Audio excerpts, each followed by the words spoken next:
नमस्कार, मैं रवि यादव आप सभी दर्शकों का बहुत बहुत स्वागत और अभिनंदन करता हूं अपने खास कार्यक्रम संत संगम में। दर्शकों, आपकी जिज्ञासाओं को लेकर इस कार्यक्रम में हम आते हैं और प्रयास करते हैं कि उसका समाधान किया जाए। बड़े ही हर्ष का विषय है कि आज हम सबके बीच में आचार्य श्री लोकेश मुनि जी महाराज हैं, जो आपकी सभी जिज्ञासाओं को समाधान करने का प्रयास करेंगे। तो आइए सबसे पहले स्वागत और अभिनंदन करते हैं आचार्य श्री जी का। आचार्य जी, बहुत बहुत स्वागत और अभिनंदन है।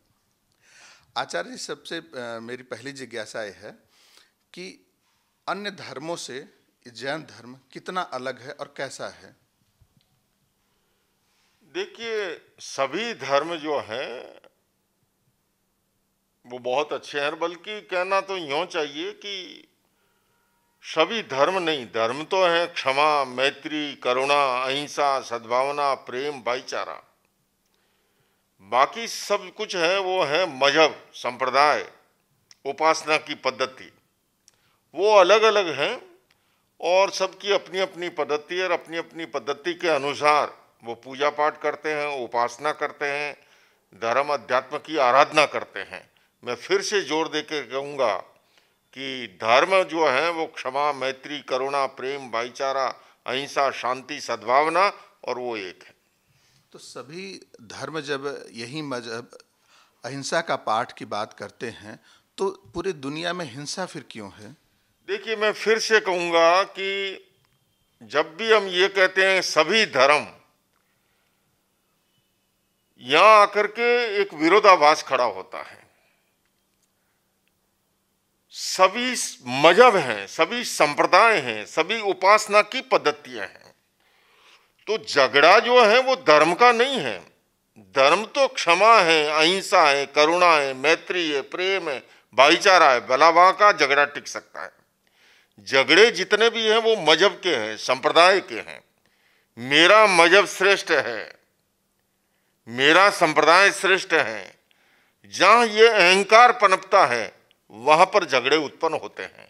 धर्म तो अहंकार मुक्ति का साधन है, धर्म तो ममकार की मुक्ति का साधन है।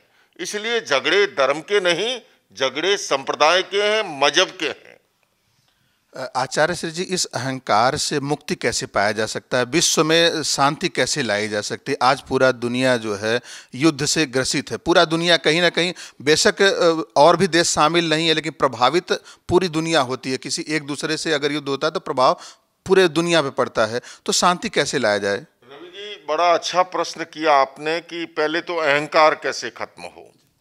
दरअसल धर्म के 3 आयाम हैं: उपासना, नैतिकता और अध्यात्म। मौजूदा समय की कठिनाई क्या है कि हमने केवल उपासना को ही धर्म मान लिया। उपासना भी उपयोगी है, मैं उपासना का विरोधी नहीं हूं, किंतु उसी को धर्म मान लेना और अध्यात्म को भुला देना, यहां पर कठिनाई खड़ी हुई है। और यही कारण है कि धर्म के क्षेत्र में विकृतियां पनप रही है। आज अपेक्षा है धर्म को अध्यात्म से जोड़ें, और जब हम धर्म को अध्यात्म से जोड़ेंगे तो अहंकार भी खत्म होगा, ममकार भी खत्म होगा, और जितने हम कहते हैं कि धर्म के नाम पे झगड़े, वो सारे झगड़े भी समाप्त होंगे। इसलिए आज अपेक्षा है धर्म को अध्यात्म से जोड़ने की। दूसरा प्रश्न है आपका विश्व शांति के संदर्भ में। आज यूक्रेन और रशिया का युद्ध चल रहा है, इजराइल और फिलिस्तीन का युद्ध चल रहा है, किंतु मैं इस बात को जोर देके कहूंगा कि युद्ध, हिंसा, आतंक किसी समस्या का समाधान नहीं है। हिंसा प्रति हिंसा को जन्म देती है। वार्ता के द्वारा, संवाद के द्वारा, पीस थ्रो डायलॉग के द्वारा हर समस्या को सुलझाया जा सकता है। युद्ध के बाद भी क्या होता है रवि जी? आखिर तो बातचीत की टेबल पे आते हैं ना। तो भला पहले ही बातचीत की टेबल पे क्यों ना आ जाए? आज हम देख रहे हैं इस युद्ध में अपराधी को सजा मिले वो तो ठीक है, लेकिन निर्दोष बच्चे मारे जा रहे हैं। हमारी बहनें आज समय में विधवाएं हो रही हैं। जिन निर्दोषों का कोई गुनाह नहीं है, गुनहगार और कोई है, वो तो सुरक्षित स्थानों पे बैठे हुए हैं, और निरपराध लोग जो हैं वो इसके खामियाजा भुगत रहे हैं। तीसरे में मैं कहना चाहूंगा, विश्व शांति के लिए हमारी दुनिया का ये बहुत बड़ा विरोधाभास है। हर एक देश अहिंसा और शांति की बात करता है, किंतु ये कितना बड़ा विरोधाभास है कि प्रतिवर्ष अपने बजट के अंदर लाखों करोड़ों डॉलर नए शस्त्रों के निर्माण के लिए, उसके अनुसंधान रिसर्च के लिए खर्च होते हैं। आप मुझे बताइए, आपने अहिंसा के प्रशिक्षण का कोई केंद्र की चर्चा सुनी है? आपने पीस एजुकेशन की चर्चा सुनी है? अगर हमें इस धरती से युद्ध, हिंसा और आतंक को खत्म करना है, मैंने पिछली अपनी अमेरिकी यात्रा के दौरान अमेरिका में गन वायलेंस की बड़ी समस्या है। मैंने अमेरिकी राष्ट्रपति जो बाइडेन से कहा कि देखिए, गन तो एक इंस्ट्रूमेंट है, असली समस्या है मस्तिष्क की, इस खोपड़ी की। और अगर गन वायलेंस की समस्या का समाधान करना है तो प्राइमरी एजुकेशन से वैल्यू बेस्ड एजुकेशन को इंट्रोड्यूस करना होगा। मैं आपके चैनल के माध्यम से देश और दुनिया की तमाम सरकारों से अपील करता हूं कि अगर दुनिया में शांति चाहते हैं, अहिंसा का फल चाहते हैं, तो एकमात्र जरिया है कि प्राइमरी एजुकेशन से वैल्यू बेस्ड एजुकेशन को, पीस एजुकेशन जैसे कार्यक्रमों को इंट्रोड्यूस किया जाए। मौजूदा शिक्षा प्रणाली जो हमारी है वो शारीरिक शिक्षा पे ध्यान दे रही है, बौद्धिक शिक्षा पे भी काफी ध्यान दे रही है, किंतु mental development and emotional development, मानसिक विकास और भावात्मक विकास, ये पहलू छूटता जा रहा है। आज अपेक्षा इस बात की है कि शारीरिक और बौद्धिक शिक्षा के साथ साथ मानसिक और भावात्मक शिक्षा पर, चारित्र की शिक्षा पर बल दिया जाए और उसके लिए प्राइमरी एजुकेशन से वैल्यू बेस्ड एजुकेशन को इंट्रोड्यूस किया जाए, तो ही हिंसा और आतंक का जड़ से समाधान हो सकता है, उससे एक अच्छे व्यक्ति का निर्माण होगा। आचार्य से जी, जो भारत का सूत्र है वसुधैव कुटुंबकम, उसको पूरी दुनिया में भारत के इस सूत्र को कहाँ आप पाते हैं? देखिए, वसुधैव कुटुंबकम ये एक ऐसी विराट भावनाओं को लिए हुए हैं जो पूरी दुनिया को जोड़ता है। दुनिया के लिए कोई देश बाजार हो सकता है, किंतु भारतीय चिंतन परंपरा ये रही है कि हर देश हमारा परिवार है।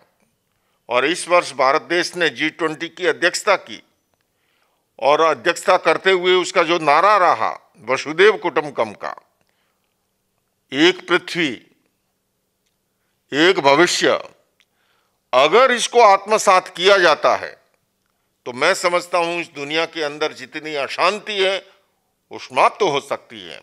भारत ने सदैव सर्वे भवन्तु सुखिनः, सर्वे सन्तु निरामया, इस भावना के साथ चला है।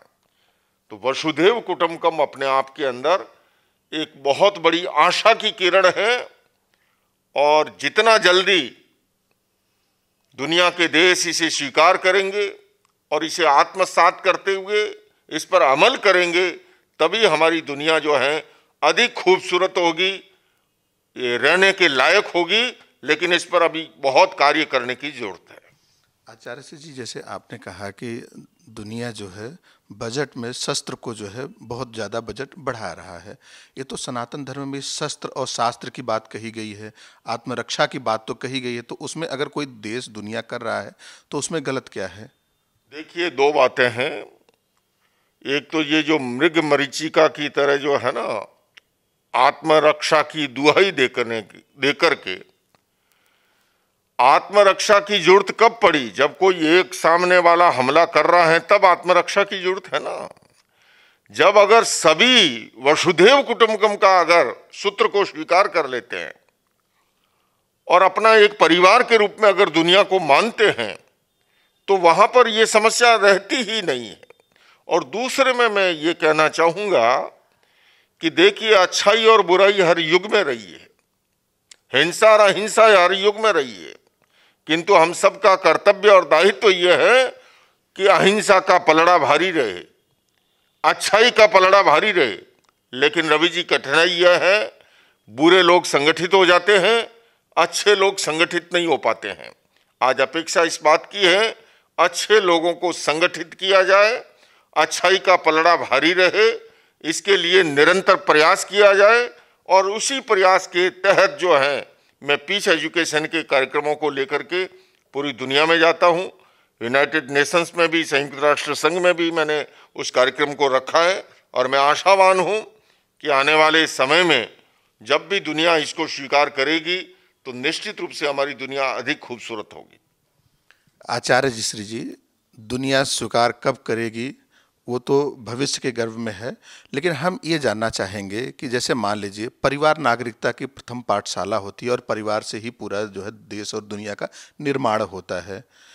तो परिवार सबसे महत्वपूर्ण बात होती है कि परिवार में शांति, हम विश्व के शांति की तो बात कर लिए आचार्य से जी, दर्शकों को भी आपने बहुत बिंदुओं को बताया, समझाया, समझ में भी उनको आ गया होगा, लेकिन परिवार में शांति कैसे लाई जाए?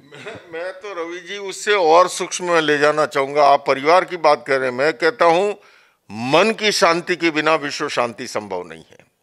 पहले तो व्यक्ति के मन की शांति जरूरी है। और आखिर देखिए कि विश्व, देश या समाज किससे बना? मैं जिन गुरुओं के हाथों दीक्षित हुआ, आचार्य तुलसी जी, वो कहा करते थे, सुधरे व्यक्ति, समाज व्यक्ति से, राष्ट्र स्वयं सुधरेगा। तो सुधार के लिए हमें व्यक्ति निर्माण पर ध्यान देना होगा। जब व्यक्ति का सुधार होगा, उसका प्रभाव परिवार पे आएगा, परिवार का प्रभाव मोहल्ले पर, कस्बे पर जाएगा, गांव में जाएगा, समाज में जाएगा और देश दुनिया में जाएगा। इसलिए हमें व्यक्ति निर्माण पर ध्यान देने की जरूरत है।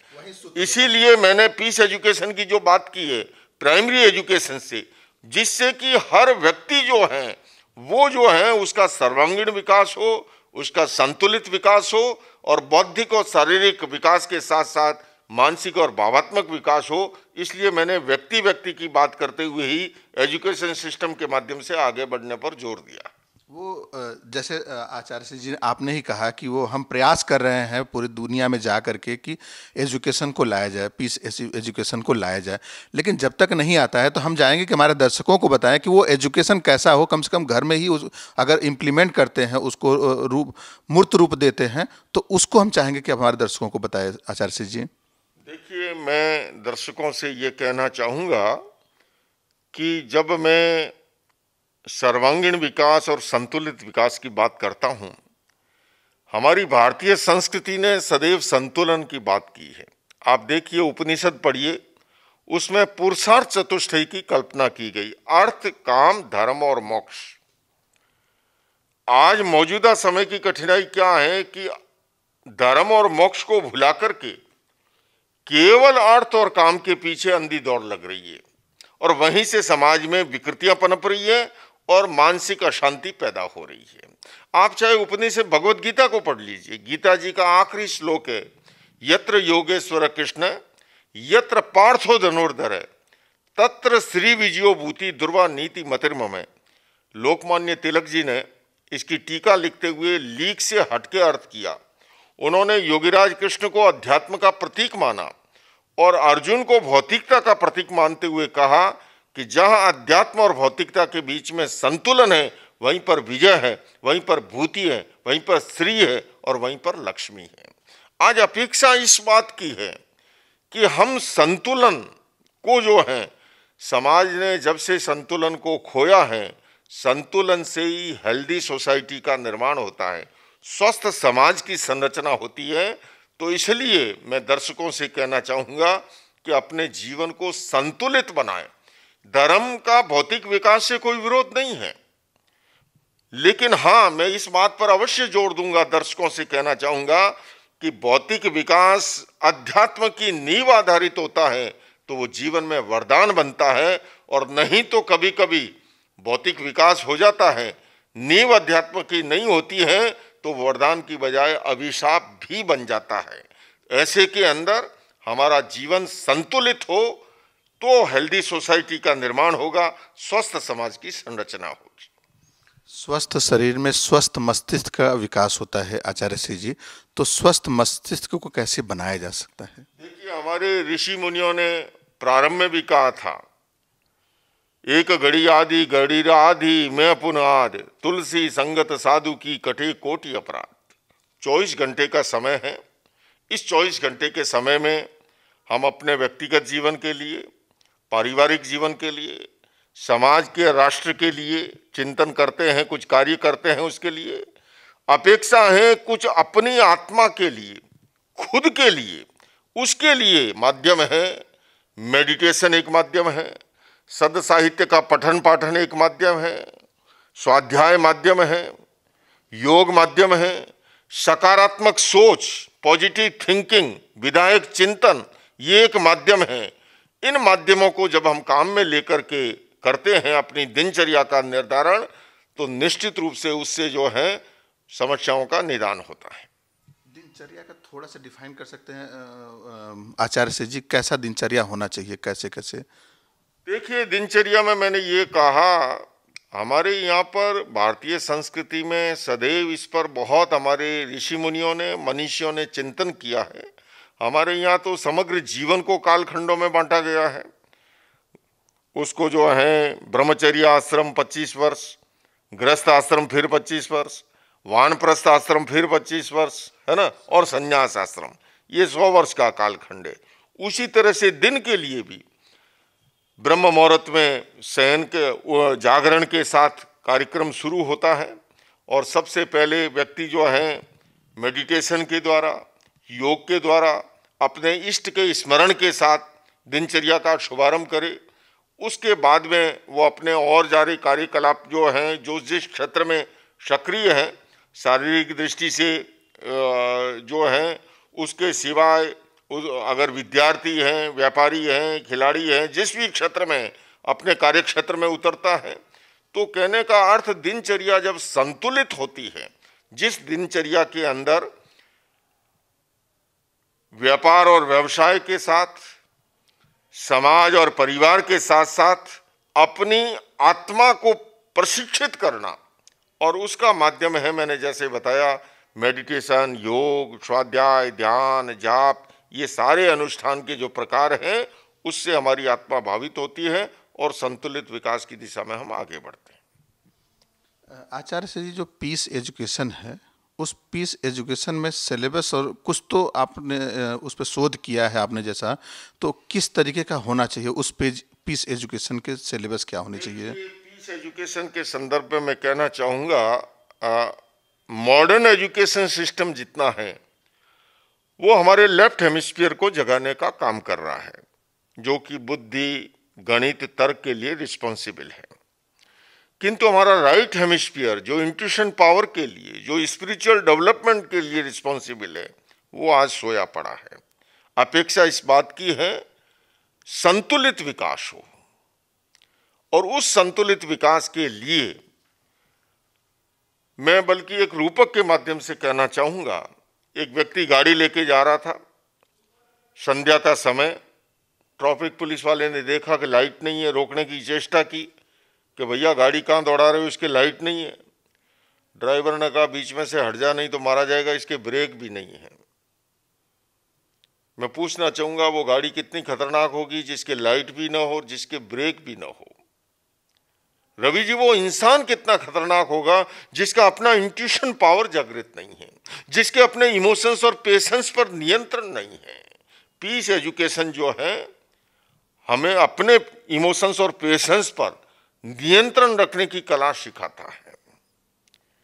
तो इसके लिए प्राइमरी एजुकेशन से, और ये बल्कि मैं ये भी साथ ही साथ कहना चाहूँगा, केवल सैद्धांतिक शिक्षा से बड़ा बदलाव नहीं आता है।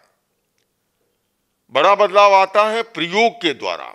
और हमारी प्राचीन शिक्षा प्रणाली जो थी, गुरुकुल शिक्षा प्रणाली जो थी, आपने भी बचपन में कथा सुनी होगी युधिष्ठिर जी और द्रोणाचार्य जी की, सत्यम वद, धर्मम चर, क्रोधम मा कुरु, एक पाठ दिया गया विद्यार्थियों को। अगले दिन पूछा, द्रोणाचार्य जी ने पाठ याद हो गया, सभी विद्यार्थियों ने, छोटा सा पाठ था, तपाक से कहा याद हो गया, सुना दिया। एक विद्यार्थी ने कहा मुझे याद नहीं हुआ। कहा कल याद करके आना। अगले दिन पूछा तो बोले पाठ याद नहीं हुआ। थोड़ी डांट पड़ी, इतना छोटा सा पाठ याद नहीं हुआ, ये क्या बात है, कल याद करके आना। तीसरे दिन फिर पूछा, बोले पाठ याद नहीं हुआ। वो जमाना अलग था, एक चांटा झड़ा और युधिष्ठिर जी कहते हैं मुझे पाठ याद हो गया। बोले ये क्या बात है? बोले गुरुदेव आपने ही तो कहा था शिक्षा वो शिक्षा जो जीवन में उतर जाए। अभी तक मुझे गुस्सा आता था, लेकिन आज जब चांटा पड़ा और मुझे गुस्सा नहीं आया, मैं कह सकता हूं मुझे पाठ ही याद हो गया।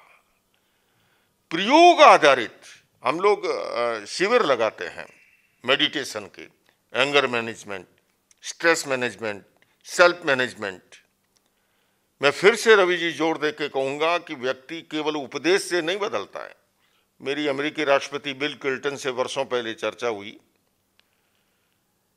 मैंने उनसे कहा कि आप पीस पे कॉन्फ्रेंस करते हैं, नॉन वायलेंस पे कॉन्फ्रेंस करते हैं। मैंने कहा मेरे भारत में तो एक एक सन्यासी लाखों की भीड़ जुटाता है अपनी कथाओं में।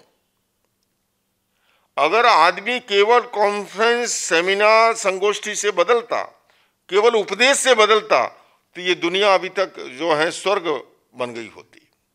बदलाव जो आता है वो प्रयोग से आता है। हम लोग गुस्से के नियंत्रण के लिए डीप ब्रीथिंग के साथ कलर मेडिटेशन का प्रयोग कराते हैं। मेरे पास ऐसे सैकड़ों उदाहरण हैं। भयंकर गुस्से के कारण जिनके घर परिवार नरक बन रहे थे, किंतु वो शिविर के कैंप में आए, प्रयोग को सीखा। आज जो है, ये मैं नहीं कह रहा हूं, उनके मित्र कह रहे हैं, परिवार के सदस्य कह रहे हैं कि बिल्कुल बदलाव। नशे के लिए कान के आसपास एक प्रयोग कराते हैं हम लोग, कैसा भी नशेड़ी हो, हाँ बशर्ते उसकी बदलने की इच्छा होनी चाहिए। बदलने की इच्छा है, प्रयोग से गुजरने के बाद आप नशीली वस्तु उसके सामने ले जाइए, वो नशा नहीं कर पाएगा। तनाव है, फिजिकली, मेंटली, इमोशनली, रिलैक्सेशन का प्रयोग करवाते हैं और वो तनाव से मुक्त हो जाता। तो मैं फिर से कहूंगा, बदलाव प्रयोग से आता है, केवल उपदेश से नहीं आता। मील का पत्थर आपको ये सूचना दे सकता है कि आपकी मंजिल कितने माइल या किलोमीटर दूर है, लेकिन गंतव्य तक पहुंचने के लिए उस मार्ग पर प्रस्थान करना होता है। तो मैं फिर से कहूंगा कि ये प्रयोग आधारित उपक्रम जो है वो हिस्सा बने और प्राइमरी एजुकेशन से बच्चों को ये ऐसी शिक्षा दी जाए, उससे जो है नए व्यक्ति का निर्माण होगा, संतुलित निर्माण होगा और बच्चों का सर्वांगीण विकास होगा। आचार्य जी, एक दुस्साहस के लिए मैं माफ़ी चाहूँगा। ये जितनी समस्याएं हैं, जैसे आपने बताया कि भारत देश में एक एक संत जो है लाखों की भीड़ इकट्ठा करते हैं और उपदेश देते हैं, तो प्रायोगिक तो हुआ नहीं, तो क्या कहीं ना कहीं संत समाज को भी इसमें आप जिम्मेदार मानते हैं? इसमें देखिए, मैं फिर से कहूँगा, कोई बात कही जाती है तो एक अपेक्षा से उस पर बल दिया जाता है। उपदेश का अपना असर है। मैं ऐसा नहीं कहूँगा कि वो निरर्थक है, समझे ना, वो निरर्थक नहीं है। एक विचार भी बार बार दोहराने से वो आचार में परिणित होता है। नदी के दो तट हैं, आपस में मिलते नहीं हैं। एक अच्छे विचार को बार बार दोहराने से संस्कार बनता है ना। तो विचार क्रांति भी जरूरी है, लेकिन उसमें सकारात्मक सोच हो, विधायक भाव हो, पॉजिटिव थिंकिंग हो, लेकिन साथ में प्रयोग जुड़ता है तो उसके भीतर चेतना का रूपांतरण होता है और वो महत्वपूर्ण है। वो महत्वपूर्ण है। आचार्य जी, छोटी छोटी मेरी जिज्ञासा है, तो मैं चाहूँगा कि उसको बताएं। ये मेरी निजी तो नहीं, लेकिन हमारे दर्शक जो है मेल के माध्यम से, व्हाट्सएप के माध्यम से पूछते रहते हैं, तो आज मौका मिला है तो मैं पूछ ही लेता हूँ। ये जैसे मुख वस्त्रिका है आचार्य जी, मैं बहुतों लोगों को देखा है, जैन समाज में तो मैं ज़्यादा देखा हूँ आचार्य जी, तो इसके लगाने के पीछे क्या है मुख वस्त्रिका? मुझे लगता है कि ये मुख वस्त्रिका लगाने के पीछे जैन धर्म ने अहिंसा के बारे में बहुत सूक्ष्म चिंतन हुआ है, ये आप और हम सभी जानते हैं। और सूक्ष्म चिंतन होने के दौरान, जैसे हम हाथ में रजोहरण रखते हैं, रात के अंधेरे में जब चलते हैं तो चलने से पहले उसे चलाते हैं, जिससे कि पैरों के नीचे कोई भी जीव जंतु आकर के उसको ठेस न पहुंचे। ठीक उसी तरह से सर्दी के दिनों में आप देखते होंगे कि हम जब बोलते हैं तो हमारे मुंह से गर्म भाप निकलती है। तो जो हमारे इस वायुमंडल में सूक्ष्म से सूक्ष्म जो जीवाणु हैं उनको भी हर्ट ना हो। और दूसरे में मैं ये कह सकता हूं, ये मुनि का प्रतीक है, निरंतर स्मृति रहती है।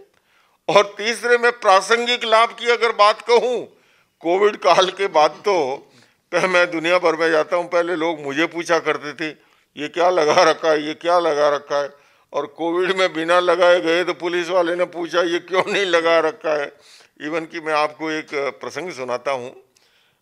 मैंने पहले अंतर्राष्ट्रीय योग दिवस को संयुक्त राष्ट्र संघ के मंच से संबोधित किया था सन 2015 में 21 जून को यूएन में। मुझे तत्कालीन विदेश मंत्री बहन सुषमा जी ने ले गई थी। और उसके बाद मैं हर साल संयुक्त राष्ट्र संघ अंतर्राष्ट्रीय योग दिवस पे जाता रहा। तो वहाँ जितने एनजीओ काम करते हैं तो जब हर साल मिलते हैं तो एक मित्र भाव पैदा हो जाता है। तो इस बार जब जूम पर कार्यक्रम था तो कार्यक्रम शुरू होने से पहले सारे उधर से गोरे थे वहाँ के एनजीओ। तो मुझे मजाक मजाक में कहने लगे कि आचार्य जी देखो हम सब जैनिज्म में कन्वर्ट हो गए, मास्क लगा के बैठे थे। तो मैंने भी हंसते हंसते कहा कि भैया देखिए मैं तो उस गुरु के हाथों दीक्षित हूँ जो कहा करते थे कि बेटा कोई जैन बने कि न बने, गुड मैन बनना चाहिए। तो ये मुख वस्त्रिका के आध्यात्मिक दृष्टि से मैंने बताया, सांस्कृतिक दृष्टि से भी आपको बताया, लेकिन प्रासंगिक लाभ आपके और हमारे सबके सामने हैं।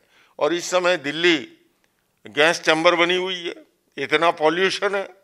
मैं देख रहा था समाचार पत्रों में डॉक्टर सलाह दे रहे हैं कि बीमार व्यक्ति या बूढ़े व्यक्ति या बाहर जो है बिना मास्क के न निकले। तो ये सारे फायदे हैं। इस सफेद वस्त्र भी का क्या लाभ है या क्या परंपरा के पीछे क्या? देखिए रंगों का बड़ा साइंटिफिक महत्व है। आपको बताऊं, मैं आपसे काउंटर क्वेश्चन करूं, आप मुझे बताइए कि कूली की ड्रेस लाल क्यों होती है? जज या वकील काला कोट ही क्यों पहनता है? हमारे सनातनी साधु गेरुआ वस्त्र पहनते हैं, जैन मुनि श्वेतांबर सफेद वस्त्र पहनते हैं। दरअसल रंग अपने आप में बहुत बड़ा महत्व है, इसका हमारी चेतना को प्रभावित करता है हर एक रंग। कूली लाल रंग की ड्रेस इसलिए पहनता है कि उसको बाहर उठाना होता है, तो उसमें आक्रामकता का भाव, बाहर वहन करने की क्षमता की बढ़ोतरी होती है।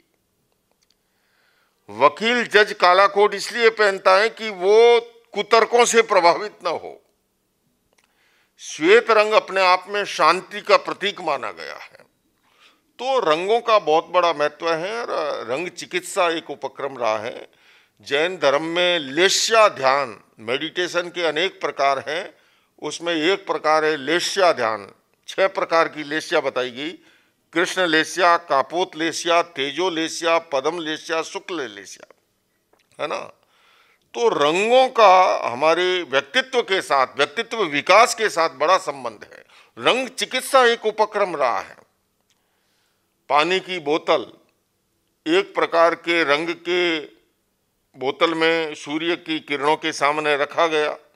मान लीजिए मैं आपको बताऊं, क्योंकि मुझे इसकी जानकारी भी है थोड़ी, लाल कलर का रंग है और सूर्य लाल कलर के रंग की बोतल में पानी रखा और सूर्य के साथ में, और उसको अगर आपने ज़्यादा मात्रा में यूज किया तो ब्लड की लैट्रिन लग सकती है। रंगों के द्वारा चिकित्सा होती है। जैसे मान लीजिए किसी को काम वासना अधिक सताती है तो ब्लू रंग के पानी का प्रयोग किया जाता है। किसी को डिप्रेशन है तो केसरिया रंग के पानी का उपयोग किया जाएगा।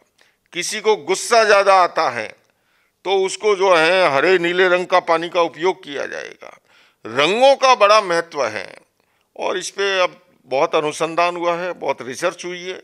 बल्कि हम जो सब्जियां खाते हैं अलग अलग रंग की, आजकल आप पढ़ते होंगे समाचार पत्रों में, इसका भी विश्लेषण आता है कि किस रंग का क्या प्रभाव है।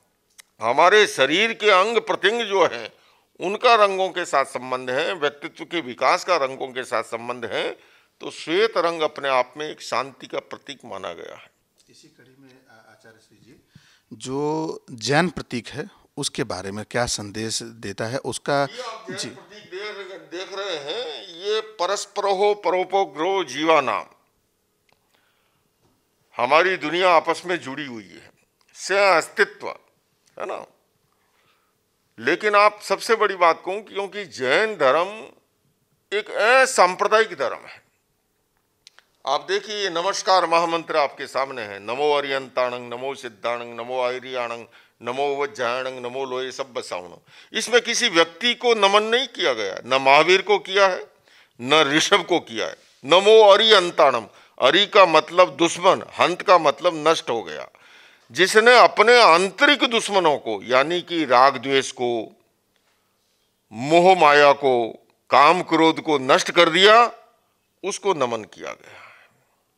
नमो सिद्धाणम, हमारे जितने राग द्वेष के कारण से, मोह माया के कारण से जो कर्मों का बंधन होता है, उन सभी कर्मों को नष्ट कर दे, वो सिद्ध कहलाता है, उसको नमन किया है।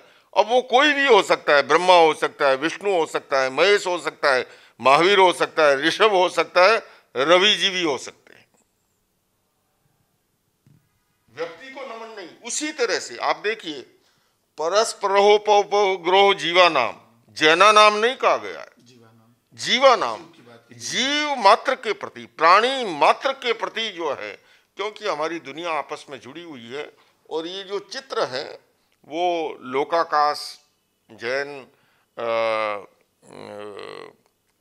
धर्म के अंदर जो वर्णन मिलता है हमारे इस लोकाकाश का, उसके आधार पर इसका निर्माण हुआ है। आचार्य श्री जी, हमारे दर्शकों को इतनी मूल गूढ़ जानकारी आपने दी, इसके लिए सर्वधर्म संगम टीवी चैनल की ओर से आपको बहुत बहुत धन्यवाद, बहुत बहुत आभार। मैं भी अपनी ओर से सर्वधर्म संगम टीवी के सभी दर्शकों को बहुत बहुत बधाई, और अभी थोड़े ही दिनों में दीपावली आ रही है, सबको ढेर सारी शुभकामनाएं दे रहा हूं। ओम अरहम।